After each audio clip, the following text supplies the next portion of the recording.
How important is our digestive tract? More important than most of us realize. If your doctor tells you that having a bowel movement once a week is normal, you might consider changing doctor. Ideally, you should have a bowel movement after each meal, or at least once a day.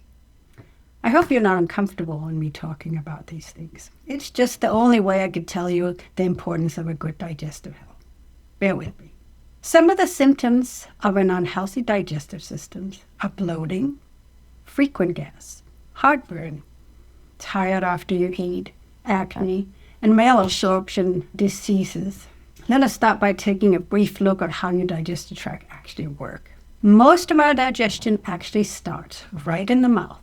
I think most of you have had somebody in your family, either your grandparents or your parents, telling you the importance of chewing your food well. And it really is true. Because in your mouth, you have an enzyme that secretes when you chew called amylase. And that breaks down starch. So chewing your food really good is very, very important, because our goal is to break the food down into small little particles so it can get absorbed into the body. If it is not broken down, it will not be able to get into the bloodstream. After you chew the food really good, then it goes down through your esophagus into your stomach. Now in your stomach, your body will secrete hydrochloric acid and some other enzymes.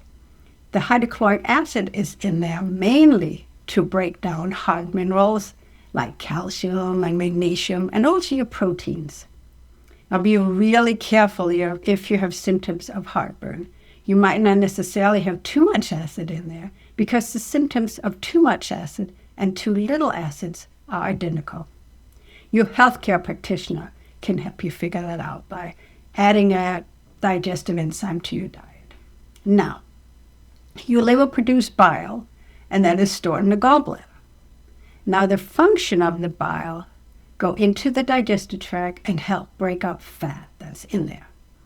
That's really essential, because if you don't emulsify, break up fat, that again will not be able to be absorbed.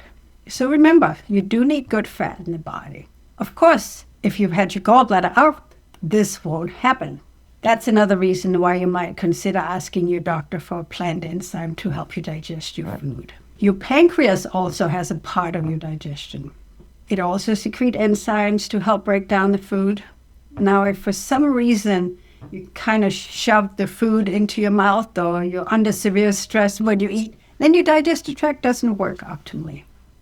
And what happens then? Your food will not be able to be broken down. So make sure that when you do eat, that you chew your food really well, and that you eat in a stress-free environment. Don't eat in the car on the way somewhere, but really make sure you take time from what you're doing. Sit down and eat quietly to ensure that you have a really good digestive process going on. Another thing that you should be careful about, and that is to drink too much water with your meal. Because what happens is, water will dilute all these enzymes in there. And it's really, really important that these enzymes are in there in high quality to get the food broken down. So drink your fluid half an hour before a meal, or a couple hours after a meal. It's okay to take a little bit of fluid to swallow your vitamins, but not glass after glass after glass while you're eating. Now let's say your food is broken down, and then it goes into the small intestines. You have about 20 to 24 feet of small intestines. So that's a rather large area. And that is where most of the absorption of your nutrients will go into the body. Now let's say that we cut through one of these small intestines and take a look in it. Like if we look down a tube, you'll see a whole bunch of little villi in there, like seaweed on the bottom of the ocean. Now, the function of these villi are pretty much to increase the absorption areas of your small intestines. Now, what do you think happens if food goes into the body and for some reason it's not broken down, and it ends up in the small intestines in big clumps? It'll not be absorbed. And if you continue to eat a very high diet in fat and grease and very processed food that can't be broken down, or you don't get enough dark fibers in your diet, this area will then get filled up with sticky matters. And as the years go by, they will be filled up more. First of all, let's see what happens then. You can see it'll decrease the absorption area, right? So you can actually be eating all the healthy food, but you might not necessarily absorb any of it if you have a lot of like goo in there. And if you could only imagine a steak or other meat laying in your body for weeks without being digested, what do you think happens? It putrefies. And that's what will end up staying in there in the goop. And keeping in mind, your blood will still circulate through it and pick up some of the toxin from there and debris and putrefied food to sit around in the body. So of course that can cause all kinds of disease symptoms. And later on, it can really cause problems in your digestive tract.